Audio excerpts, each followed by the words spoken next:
Hi, and welcome to Tennis Volley Talk. Brian Danielson. In this particular episode, what I'm going to be covering is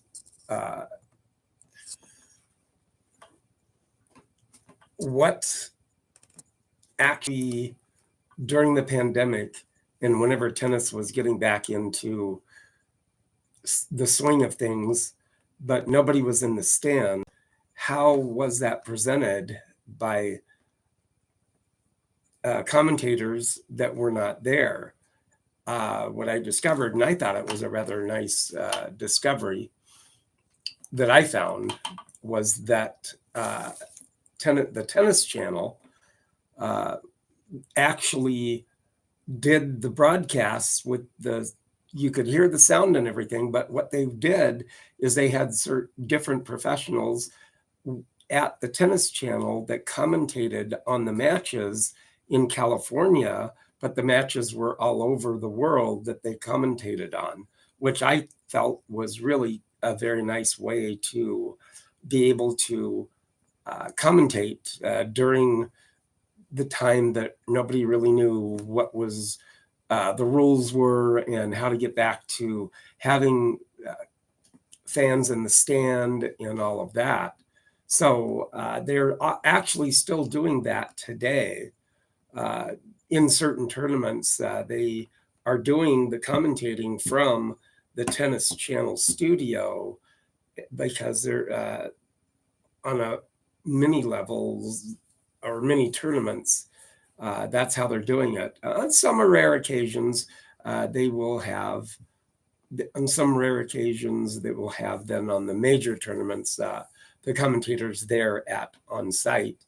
But I think it was just a very good idea that they could actually, or you could actually watch a tennis match during that time when tennis was coming back and then actually hear the commentating for the match by various different pros that were out there on the Tennis Channel. So yeah, that was a very good way to be able to watch tournaments on the Tennis Channel. But also with that, I really did like having to have the Tennis Channel to be able to see that. Also, be sure and subscribe to my channel, and also go to my YouTube and subscribe. So yeah, with that in mind, it's just kind of a nice way to be able to watch a tournament. Nowadays, with the pandemic pretty much over with, and commentators and people are in the stands now, it makes it so much more enjoyable, because during that, at one point, during that time, they had the major tournaments. Wimbledon was not played during the pandemic, but then the French and the Australian and the US Open were, but no one was in the stands. So during that particular time, with no one in the stands, they were also commentating from the Tennis Channel from California, which was good and still nice to listen to. Just didn't have the roar of the fans that were trying to, that would have been there if it had not been for the pandemic. So other than that, it was just more or less pretty good being able to watch the Tennis Channel. And my hopes is that the Tennis Channel may hear my broadcast or my podcast here, and may try to get on the Tennis Channel someday. That's one of my goals that I want to do. And one of my goals also is to be able to have a live chat with one of the tennis pros out there one day. So just kind of a wish list as I'm getting this podcast up and going right now. So with it's starting here, it's still pretty cold here in Minnesota, so still waiting for the snow to melt, but it will eventually, and then it'll be some outside tennis, and that'll be good to get back out to the outside elements in learning the wind and the sun and all of that whenever the snow melts. Yeah, with that said, though, too, I also have my racket of the day, and which is a Wright Didson, probably in the 30s that this was made. Were in that. What it is, it's a big Bill Tilden racket is what it is, championship. And it's done, and it was sold out of J.C. Higgins Sporting Goods Company. There it is. And that's one of the rackets here. Big Bill Tilden, he was actually born in 1893. He passed away in 1953, but he was one of the premier tennis players back then. He actually was a amateur up until 1930 in playing tennis. And somewhere along the way, he got an endorsement from Wright Didson manufacturers, and then they made the tennis rackets. Wright Didson was formed in 1878, and that was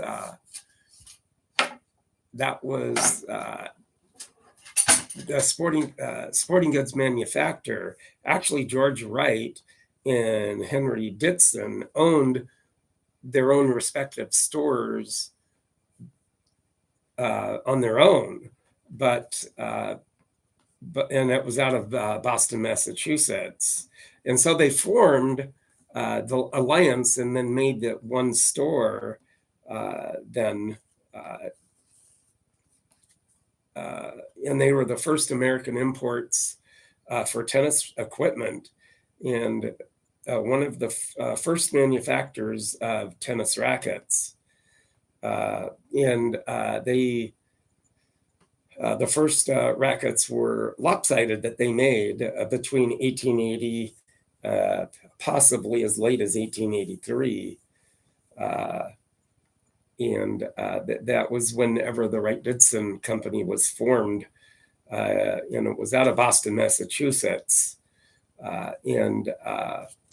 So that's kind of when the manufacturer came about and formed.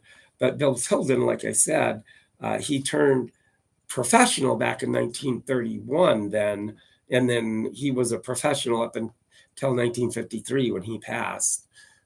He actually probably won over $500,000 in his tennis professional playing career. And basically, J.C. Higgins Sporting Goods was actually a brand that Sears put on sporting equipment. So it was a brand name, J.C. Higgins. And then they were making the tennis rackets too. And it was from J.C. Higgins brand was from 1908 to 1964. And then that's when that left the putting that label to any sports equipment at that time. So, but with that, it's nice racket to be able to have in my collection, and so it's a very, very good racket. And back in 1930s. Probably is when it was around that particular era and style of racket that was made from the 20s all the way through even to present day with the open throat on it. So but that's one of the rackets that I have, which I do really like, and being able to have it endorsed and have Bill Tilden's name on the racket. And plus, he was such a good tennis player, won several doubles titles back in 1918 through 1921, and then 23, and then 27. And then he was also mixed doubles in 1922 and 23, and then 16 US titles in that time period too. So he was really compacted a lot of time within that tennis playing time in playing and being the professional tennis player at that time. He also was a tall tennis player too. So I think he was like 6'5", 6'6", something like that. But he was very, very good around the court too, and movement with that too. And with that too, I have several racquets and racquets up there, which I will probably come across in the racket of the day. And be sure to subscribe to my channel.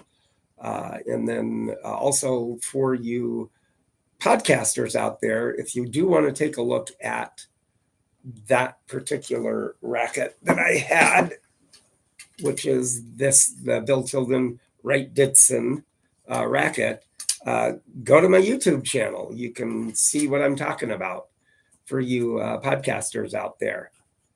So you can certainly do that, and then you can subscribe to my channel, to my YouTube channel, Tennis Volley Talk. And then you YouTubers, you see what I'm talking about with my rackets. And I do like showing the racket of the day. Also, would like to have any kind of feedback if you want to have me talk about certain other things or some of my other tennis adventures that I've had over the years, or pictures that I've taken. I've taken a lot of pictures myself of many tennis pros over the years, and that's one of the things that I do want to try to display at some point or another.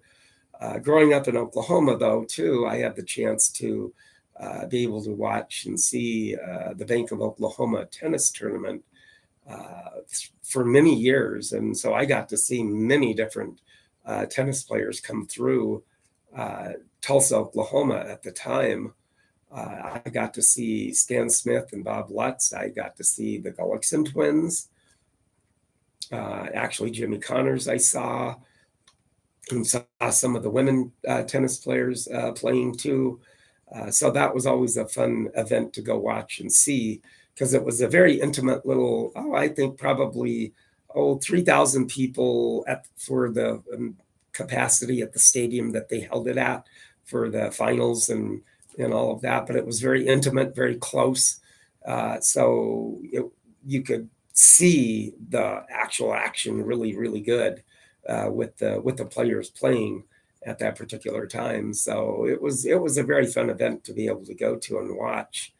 Like I said, I've had been able to actually have some autographs too from one of the great umpires at the time, chair umpires at the time, Frank Hammond. I do happen to have his autograph. So that's kind of a get for me that I have still. And Tom Gorman, tennis player too, back in the day when in the 70s, I do have his autograph too. So that was always fun, and being able to get autographs and being able to get pictures from other people, or from me, or me taking the pictures. Be sure and subscribe to my YouTube channel, you podcasters, if you want to. Like I said, if you want to take a look at the racket of the day, you can certainly do that. And then subscribe to my channel, YouTube channel, Tennis Volley Talk. Also, I was able to, through the years, to be able to go to WCT in Dallas, and I've got to see Borg play and Vilas play. Got to see Vitas Gerulaitis. I got to see him play, and he beat Eddie Dibbs in the final in '78. So that was a fun match to watch, and I was pretty much down front. At one time or another, had my picture taken with Bud Collins too back in the day. So that was, and he was really pleasant too. And that was always fun. When I went there and took the road trip to Dallas to go watch WCT tennis in Dallas. So that was always fun to do. And with that too, it was just always an adventure in being able to find my place in the right places at the right time to be able to take pictures or talk or get an autograph from tennis players through my years of playing tennis. So with that, if you have any other things that you want me to talk about, let me know. Comment, subscribe to my tennis channel on YouTube. Excuse me. Cough. Sorry. With that, like I said, subscribe and let me know what you want to talk about. But then also have a good, if you're in certain states that you can play tennis all the time, have a good tennis week. And I shall talk to you guys later. You have a very good day and very good week. Thank you.